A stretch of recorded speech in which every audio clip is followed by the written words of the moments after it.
Hello FlossTube, my name is Leann and I'm leann.stitches here on YouTube and on Instagram. You can also find me on Instagram and Facebook as Forbidden Fiber Co. Today is Saturday, January 11th, 2025, and this is FlossTube number, I have no idea. It has been so long since I filmed a regular FlossTube, I couldn't even count the months.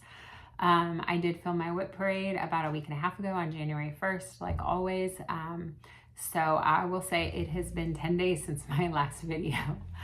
I am going to try really hard to do a little better about filming this year. I usually do pretty well for the first few months, and then Nashville Needlework Market happens and life explodes. And you know, things just get away, and the longer you're away, the harder it is to film. So my theme for the year is less stress, more fun. And typically before I film a FlossTube, I pull out all of my projects. I take them out of their project bags. I take them off the Q-snaps, and I find my cover photo, and I just do all this prep work that makes filming a video take a very long time, especially when you add in edit time. So today you are getting project bags and things on Q-snaps, and cover photos are going to be entered in the corner digitally if I don't have it in my project bag. And we're just gonna try to make this easy. I thought it would be fun to do something different with my stitching. I noticed during my whip parade that I did not touch a lot of projects in 2024. Most of that is just decision fatigue and never really knowing what to stitch on. Some of it is excitement over something new. Some of it is losing my stitching mojo because I'm doing too many things for work, too much model stitching or knitting or whatever. So I came up with a plan, and it was Vonnie from Thread the Needle and her daily 50 that kind of triggered everything. Also, Bridget, the museum stitcher, also talks about how she's a seasonal she's a seasonal stitcher. And so a lot of her projects only get stitched on the season in which they kind of exist, if that makes sense. And I kind of fall in there too. And so I was trying to come up with a way to do some goals, not a lot of goals because again, stress, but so get some goals done, touch all my projects, etc., etc. I'm not going to explain it very well just because my brain is all over the place right now. Anyway, I came up with an idea based off of watching Bridget's whip parade and also watching Vonnie's whip parade and her plans. And it was the daily 50 that kind of triggered it for me because I had two main goals this year. One was that I wanted to get 18,000 stitches on Marvel Heroes this year, which would leave me 24,000 stitches for 2026, which would be, it's basically works out to 1,500 stitches a month and 2,000 stitches a month. And I thought that that might be manageable to finally finish it. But then when Vonnie said the daily 50, I calculated it, and 18,000 stitches is 50 stitches a day. And Marvel Heroes is just so confetti heavy that I feel like 50 stitches a day is actually doable, because if it's a day where I don't have a lot of time, I can find a color with a lot of stitches, or I can find a block stitched portion because there's a lot of shadows. So I thought that was doable. And then the fact that it would get me to my 18,000 stitch goal for the year was awesome. Then the second goal I have for the year is a sleigh ride. I'm doing a stitch along with Zan from Crazy Band Lady Stitches and Sarah from Memphis Sarah E. And we broke it up into 13 parts, and the goal was to have it finished by December. And that it's a really big piece. And so the stitching pieces, it's a lot, and I feel like it might be a little too much to try to get done in a month, but maybe if I broke it up into smaller pieces, it would work out okay. So throw all that together, and this is what I came up with. Every day, number one, every day I'm gonna stitch 50 stitches on Marvel Heroes. If I skip a day, I'm not gonna stress over it because I'll reevaluate at some point during the year and see how I'm going.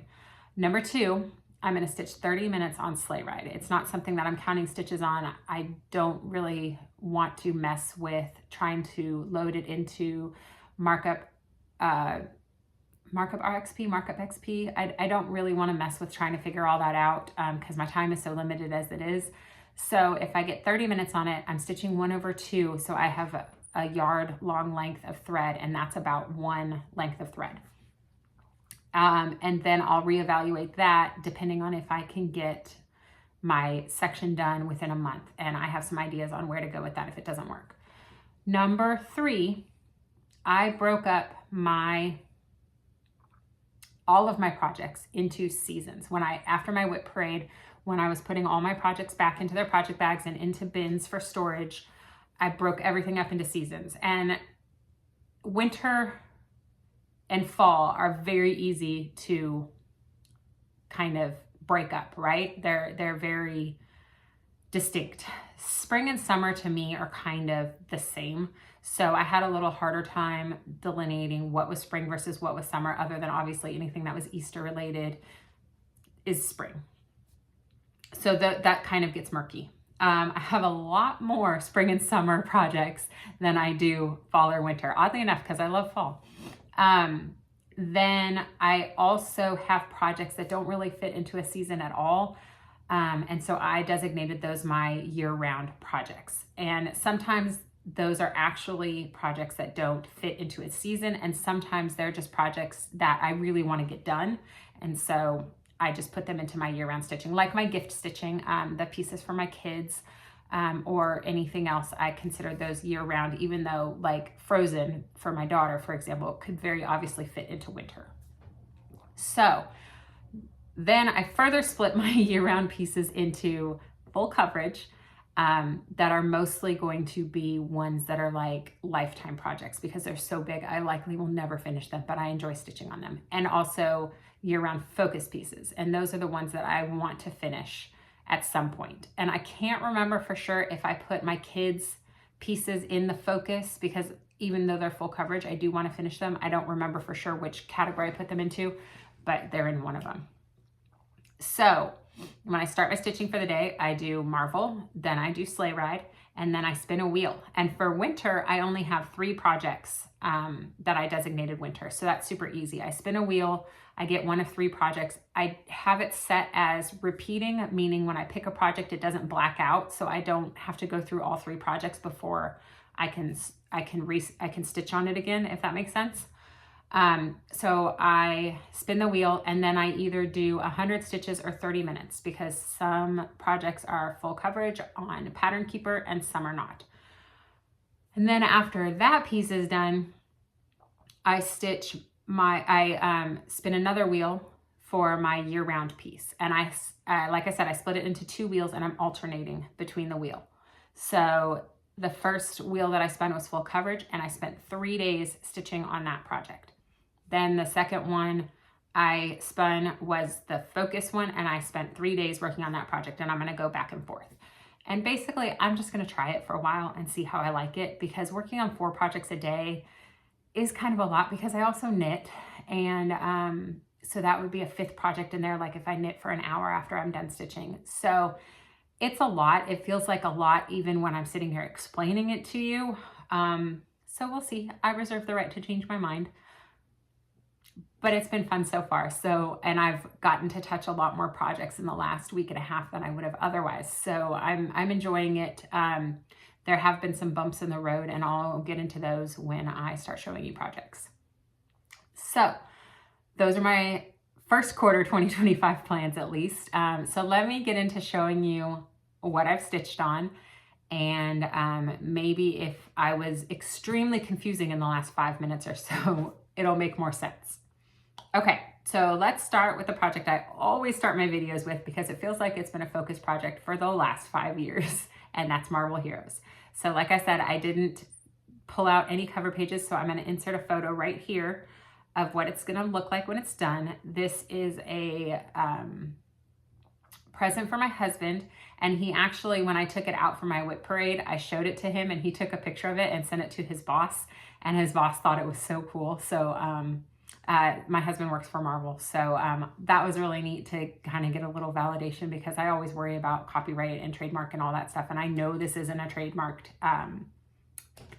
pattern, So I worried that me stitching it for him would produce issues, but so far everybody's cool, so yay. Anyway, I started Marvel Heroes on February 26, 2020, so it's coming up on its 5-year birthday. And yeah, like I said, I just feel like I've been focusing on it for so long. So with a daily 50-ish stitches, I've gotten almost 500 stitches in on it because the last couple of days haven't felt very stitchy. I was trying to finish up a test knit, and so I don't think I stitched anything on this in the last 2 days. But also, like I said, with the confetti heavy, I was working in this, and if you've been watching my channel for any length of time, you might remember way back when I first was working on this piece in like 2021, I had one of the superheroes who had all this chest hair, and stitching it was just gross. And I feel like I'm back there, even though this is a costume and not a chest. I feel like I'm back with the chest hair, and it's just so much confetti. So there have been some days where I went in and I stitched some red and I came down here, or some grays over here, just to get, 30 stitches off of a color instead of just 1 or 2. So there's that. I think the exact number was like 482 stitches. And then my other focus piece is Sleigh Ride by Praiseworthy Stitches. And that's it right there. And like I said, I am doing a stitch along with Sarah and Zan. And if you want to join us, please do. There are lots of other people doing this with us. I just don't know all their names. And if you are doing it with us, leave me a comment so I can mention you in the next FlossTube. So yeah, I am way down here. So month 1 was this part, basically the word sleigh, till about halfway down the pattern, and it included this light post and that little dude. And I'm still working on number 1. It was supposed to be December's, but this green blending filament is the devil, and I really don't like working with it, so I kind of paused for a while, and so now I'm trying to catch up, and I'm still working on the white, and then I'll finish the green. So I started this on December 1st, 2024. I'm stitching at 1/2 on a 36 count Silent Night by Forbidden Fiber Co. And there's where I'm at. So I think when I showed it on my whip parade, I was somewhere over here in the G. And so I basically finished all this in here. And I did do a little bit of cry neck, I think, not a lot. It's one strand of, hold please, one strand of Classic Colorworks steamed broccoli, and one strand of the devil. That. And so I'm stitching them together to make it sparkly and whatnot. And since I hated this blending filament so much, there's 3 other colors, and I'm kind of kicking the can down the road for most of them, but because this border, this straight line here and this straight line here, and it goes all the way around the entire piece of this red, I was like, no, I'm not doing it. So I went to my LNS, which is Stitchers Inc., and I found this. I love Silk Lame. They didn't have exactly the one I wanted, but they did have this. So I'm going to replace this for the blending filament and the 1 strand of whatever it's required, whatever red strand, and I'm going to use this instead. So that's my plan. I also didn't work on this every day. I just covered my planner, so I can't tell you exactly how many days. 1, 2, I worked on it for 4 days, so that's about 2 hours worth of work, not too bad. Okay, so those are my 2 goal projects for the year. So then after I stitch on Sleigh Ride, I spin my seasonal wheel. And like I said, I have 3 winter projects, and I stitched on 2 of them twice and 1 of them once, I think. The first one that I spun was the Reader, and it's not technically a winter piece. However, I read more in the winter, I feel like, because I don't really want to go outside. And also, it is I'm stitching it on a piece of fabric called Winter Frost by the Primitive Hair. So in my mind, it totally fits. I did not bring the picture with me, so I'll put a picture right there of what it's supposed to look like. And here is where I got to. I have been working on the bookshelf right there. I've made some decent project for just 2 days. I'm pretty sure I've worked on it for 2 days. So yeah, I am doing a custom conversion of this. It's not even like a one-to-one floss conversion, like where this symbol becomes this color, because technically this symbol and this symbol are the same. And obviously I have a blue and a brown. So I'm kind of just feeling my way through it and stitching whatever I want when I want to. Here is my conversion. It's all, the original is all browns and blacks, and I just wanted a little more color in my life. So that is the palette I chose, and I'm just stitching with leftover bits from Model Stitches of all Forbidden Fabrico floss. I have Dark Walnut, Cinnamon, Train Station, which was from our Holiday Express Advent box, Brass Whistle, also from the same box, Vanilla Blossom, Collegiate, and Troubadour. Troubadour was actually from our Gilmore-isms Sal. So like I said, lots of Model Stitch flosses. I started this one on July 13th, 2024.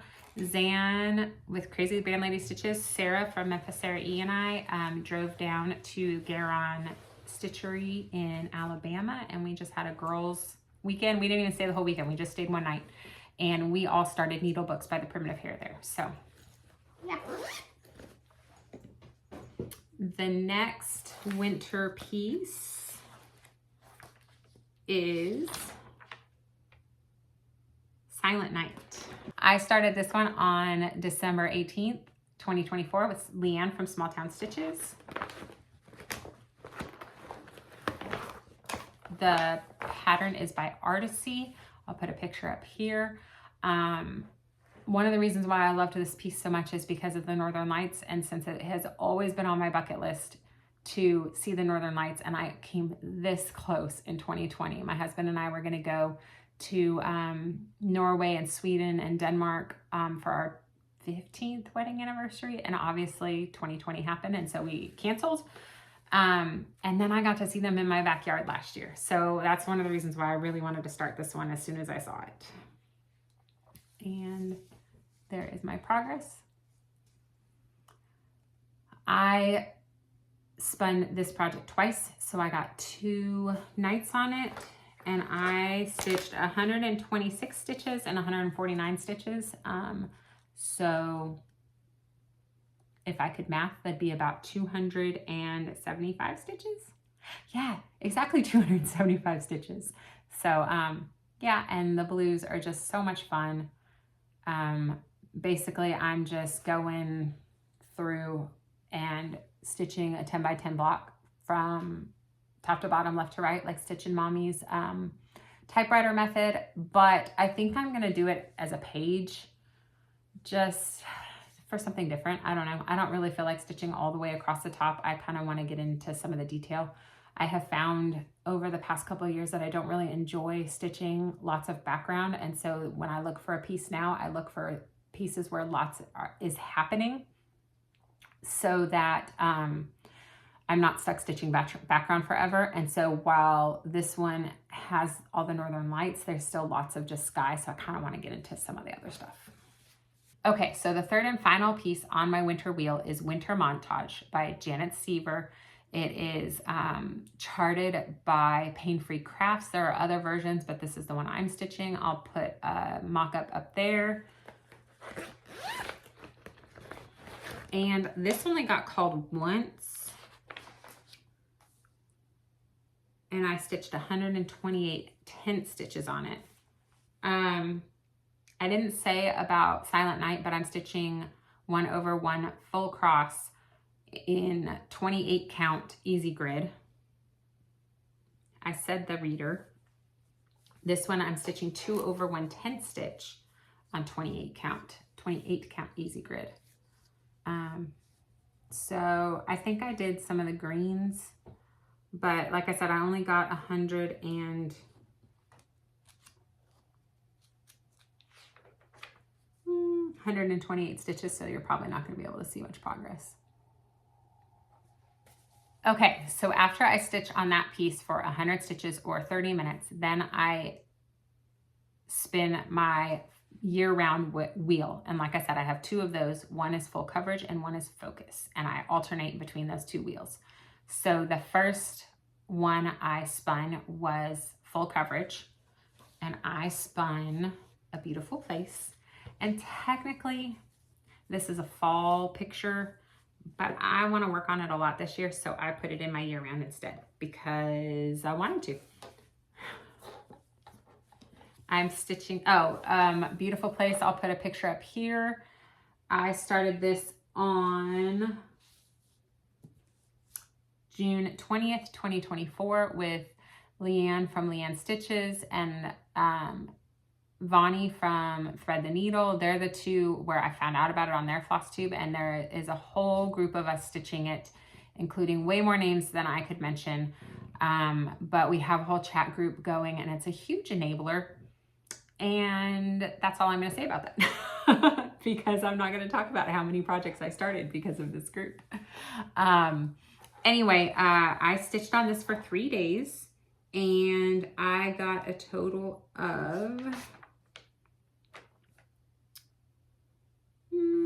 almost 1,500 stitches done. 10 stitches. It's 2 over 1 10 stitch on 28 count. I'm going to make sure I'm showing it the right way because the number of pieces I showed sideways on my whip parade is just embarrassing. So there it is. Again, I'm doing a modified typewriter where I'm kind of just typewritering by page, but this is one of those projects where I can't decide if I want to go that way or that way. So I kind of just do both, and I find a hole and I stitch in it. So there that is. And the colors are just amazing. And then, so I stitched 3 days on that, and then I spun the wheel again. And on my focus one, I spun Vintage Black Sampler by Owl Forest Embroidery, which I started on January 1st, 2022. It was a new year, new start. I started it with Sam from Sammy Liz. She's on YouTube, but she hasn't posted a video in a while, but she is on Instagram. And the original goal was to stitch like 2,000 stitches a month and finish it within a year. And obviously that didn't happen. Also, I am not stitching it only in black. I'm kind of making it up as I go. And this one kind of got the raw end of the deal last week because I was supposed to stitch on it for 3 days, but I was also test knitting a pattern that I was really late on finishing. And so I ended up knitting more than stitching. And the only thing I got done is that flower right there. So all of the things most of the things have a little bit of meaning to me, and I'm not going to go over all of them again. You can see in my whip parade, I went like thing by thing, but like this is Mary Poppins. This is a blue house from one that I used to pass when I lived in New Jersey. That's Bartman, Goodyear Blimp, etc., etc. So this flower right here, I modeled after Thistle from how we charted it for an Outlander pattern that we have available on the Forbidden Fabric Co. website. And so I did the green with the little purple because it looked like a thistle to me. So that's how I stitched it. All of this is being stitched using leftover threads from Model Stitches, just like the Reader needle book, except I just have a huge thing of flosses instead of just picking out 5 or 6, and I kind of just pick whatever I want to stitch with. And I'm trying to repeat colors, like this purple is the same as that purple, and this green is the same as this green, but I'm not being super picky about it. I'm kind of just stitching how I want. So even though I didn't get 3 days on this, I am going to put it away and choose a different piece because I'm just not feeling it that much. So I'll pick it back up whenever the wheel tells me to again, and hopefully I'll get a little bit more done. Okay, last project I have to show you is a new start. I started this with Leann from Small Town Stitches, and then Kathy from cat_stitches, and I think there's another underscore on Instagram. She is waiting for fabric to start another one, and what it is this is Snape's Library from the Cross Stitch Studio. And if you're not familiar with the library series or set that they have, it's basically a bunch of really, really huge libraries inspired by professors from Harry Potter. I used to be a gigantic Harry Potter fan. I'm not so much anymore, but what I am is a library fan. And obviously, this is my home office. We call it the study because my entire adult life, going back probably to when I was a teenager, my dream house was walk in the front door and off to the side, whether it was the right or left, I didn't care. This room is to the right. I wanted a study with floor to ceiling bookcases, and you can't see it, but over there, let's see, there's a ladder.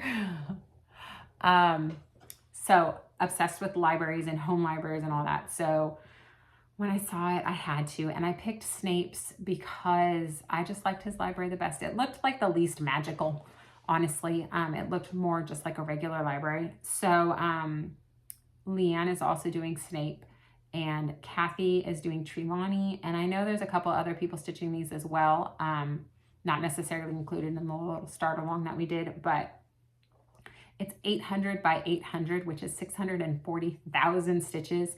The size of the fabric is comical, and it's just one of those pieces that I will stitch on for the rest of my life. There are 211,000 stitches alone of 939. And if you look at the 939, 310, 37.99, no, 37.11, the dark brown. It's like half the piece, but it is so neat. Just the shadows and the lines, and it's amazing. It's a library. I mean, anyway, so here's my start. I can't remember if I said we started at July 9th, which would be Snape's birthday. And I got so far 435 plus 380, 815 stitches. And I'm stitching this 1/1 full cross on a 28 count easy grid. And I mean,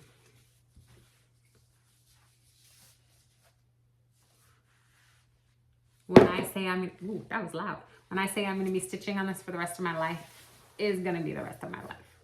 I'm going to work on this until I get to about 1,000 stitches, and then I'll probably put it away, and it's going to go on my year-round full coverage wheel so that I get to pick it back up throughout the year and not just put 1,000 stitches on it and forget about it for the rest of the year. So yeah, hopefully I left enough places to insert digital images for everything. And yeah. Other than that, I have been knitting. I mentioned a test knit. I test knit the Staffing Cardigan by Rebecca Clow. It is currently blocking upstairs, and I will bring it on my next video so I can show you for anyone who's interested in knitting. And I have also been reading a lot, mostly listening to books right now. Well, let's see. This week I listened to The Personal Librarian, which we host a monthly book club at Forbidden Fiber Co., and it includes a cross-stitch pattern or some yarn. And then you can get a paperback book, a audiobook, or you can get your own book. It's called BYOB. And then once a month, we meet online on Zoom and discuss. And we did December's book this week, or last Tuesday because of the holiday. It was called The Personal Librarian, and it was definitely a 5-star read. I'm blanking on the name of the author right now, but it is a historical fiction about the life of Belle Green. And she was the personal librarian of J.P. Morgan in the early 1900s. See, I knew all this before I turned the camera on. Anyway, she was Black, and she was light enough in complexion that her mom decided to move them all to New York City and try to live as white people. And she got this big important job with J.P. Morgan. basically building up the library that it has become a public library in New York. And I wish I had known when we lived in New Jersey, because I totally would have gone. But it deals with rare books and first editions and art and just all kinds of amazing things. And the book was absolutely phenomenal. And normally I say 5-star ratings for books that I will read again, but I don't know that I could read that book again. It wasn't particularly emotional or anything, but it was just really uncomfortable to read about the kind of stuff that she went through. And I don't know that reading it again would give me any more depth into the story. And I feel like it's one of those books that will stay with me forever, even without rereading it, if that makes sense. So that was how I started my week. And then I also read a book called After I Do. And again, couldn't tell you the author because I just don't remember things like that, but I'll put them down in the notes. And it was a book about a couple who had been dating since college, and they got married, and within like 2 years of getting married, they basically hated each other. And so they went through trial separation. And I've been married for 20 years this October, and it just gave me all the feels about marriage and the commitment that it involves and the feelings that it involves. And I cried and cried and cried. And it was really good. And again, I gave it 5 stars, even though I probably could never read that book again. It was just too emotional. And then right now I am reading Demon Copperhead by Barbara Kingsolver. I don't know why I remember her name and nobody else's. And I'm listening to it. I've got a few more hours in it, and it's okay. It got billed to me as really, really good. It's about this boy who was born to a single mom in Virginia, like the Appalachia region in Virginia, I think. And he just has a tough life. He's very resilient, but honestly, the book is kind of depressing. It just seems like he can never get a break. And every time you think he's going to get a break and his life is about to improve, something else just hits him. And I like happy books. Life is hard enough without reading depressing books. I think I'm finally on the upswing where he was really good at football in high school and then got injured. And so that kind of went away. And then he's also very good at art. And so now he's drawing a comic strip, but he has a severe drug problem. And due to his football injury, where they started him on painkillers, and he is now addicted to them and other things. And so I'm hoping that this art thing is going to be what finally pulls him up. I'm really, really hoping that will redeem the book for me, but right now it's solidly 3 stars, I think. Anyway, that's what I've been up to for the past week and a half. If you want some shop news, we are currently taking pre-orders for our star-crossed yarn and cross-stitch kits. They are Romeo and Juliet based for Valentine's Day, and there will be a cross-stitch pattern, and if you're familiar with our kits, you'll know everything that comes with it. If you're not, we hand dye and embellish with vinyl and handmade zipper pulls and everything. Project bags. This is one of our earliest ones. This was in one of our advent boxes, and so they look a little like this. They have a handle now, and we have a larger size, and my zipper pull is gone because I'm really, really rough on zipper pulls. And so it comes, you get a pattern, fabric, floss, needle minder, and a project bag, all themed for Romeo and Juliet. For the yarn, you can choose between fingering weight and a DK. You can choose 1 skein or 2. It's going to be an exclusive colorway. If you're familiar with the Shakespeare collection I did a few years ago, it's probably going to coordinate in with that collection. I have ideas in my head, but I haven't put any dye onto yarn yet. So we're doing pre-orders for those. They'll ship at the end of the month, so you can have it for Valentine's Day start or cast on. And we also released our winter palette for yarn, which is, I have 2 new semi-solid colors. So it's a collection of 14 semi-solid colors that I have it split down the middle, 7 icy cool colors and 7 cozy warm colors. And then I have 2 variegated colors that kind of fit in those worlds. So the 2 new colors are I'm going to blank on that. Roasted chestnut. I'll put a picture there. And storm cloud, which is a medium bluish gray. And then the variegated is called polar twilight. And again, I'll put a picture there.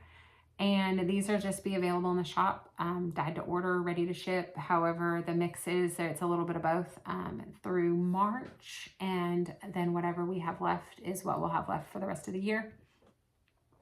So those are available. We also did a winter fabric collection where we have 3 existing colors called Frosted Lilac, Snowcap, and Filtered Sunlight. And those 3 are just barely there colors that make me feel like winter. And then we added a new color this week called Baby Blue. And the way that works is they are dyed to order on any count, any size, all winter long. It takes us about 7 to 10 business days to turn dyed to order around, whether it is yarn or cross-stitch fabric. So yeah. I have a very exciting update next week. If you are a Gilmore Girls fan, this is your forewarning that that is coming next week. Let's see. I think that's about it. Big news shop-wise, we just reopened on Monday after our winter break. We take the week of Christmas and New Year's off, basically roughly the same amount of time our kids have off from school. Because most of us have kids that are school age, we closed down the studio. So we are just packing orders from our year-end sale and shipping out pre-ordered kits and all kinds of good stuff. I think that's all the shop news. So yeah, I really think that's it. Thank you for making it to the end if you did. And I will do the generic thank you for liking, commenting, and subscribing. And hopefully I will return in a couple of weeks and not another year for my next whip parade. Bye.